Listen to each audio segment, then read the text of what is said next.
C'est l'histoire d'un pêcheur qui réussit à attraper un magnifique poisson. Tout l'équipage s'extasie devant la beauté de cette proie. Le poisson, à la fois fier et anxieux, écoute attentivement ce qui se dit autour de lui sur le bateau. « Je sais exactement à qui je vais vendre ce poisson », déclare le pêcheur. « Monsieur Lévy adore le poisson, et c'est à lui que je vendrai ce poisson. »« Monsieur Lévy, se dit le poisson, peut-être a-t-il un grand aquarium dans lequel je pourrais nager et dans lequel on pourra m'admirer ?» Arrivé chez Monsieur Lévy, le poisson est directement déposé sur le plan de travail de la cuisine. Tout en prenant un couteau, Monsieur Lévy déclare « Qu'est-ce que j'aime le poisson! Ce soir, nous allons nous régaler. » Le poisson comprend à ce moment qu'il ne finira pas dans un aquarium, mais plutôt dans l'assiette de Monsieur Lévy.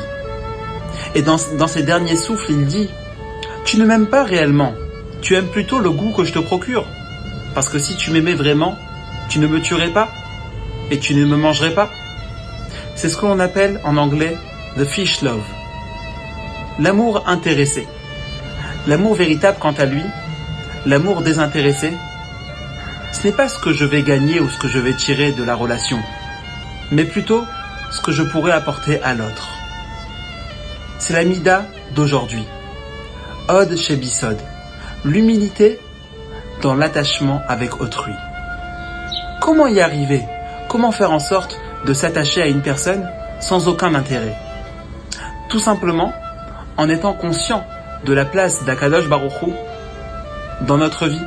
En effet, le Admour Hazaken déclare dans le Tanya que chaque juif est doté d'une parcelle divine véritablement. Chelek Eloka Mima'al Mamash. Lorsque deux personnes s'engagent dans une relation amicale, amoureuse ou même professionnelle, elles ne doivent pas rechercher un assouvissement de leurs désirs personnels, mais plutôt s'attacher à l'autre avec humilité. Comment y arriver? En s'attachant à la parcelle divine qui se trouve en chacun d'entre nous. C'est de cette manière que nous arrivons à l'humilité dans l'attachement à autrui. Le Beth Amikdash a été détruit à cause de la haine gratuite.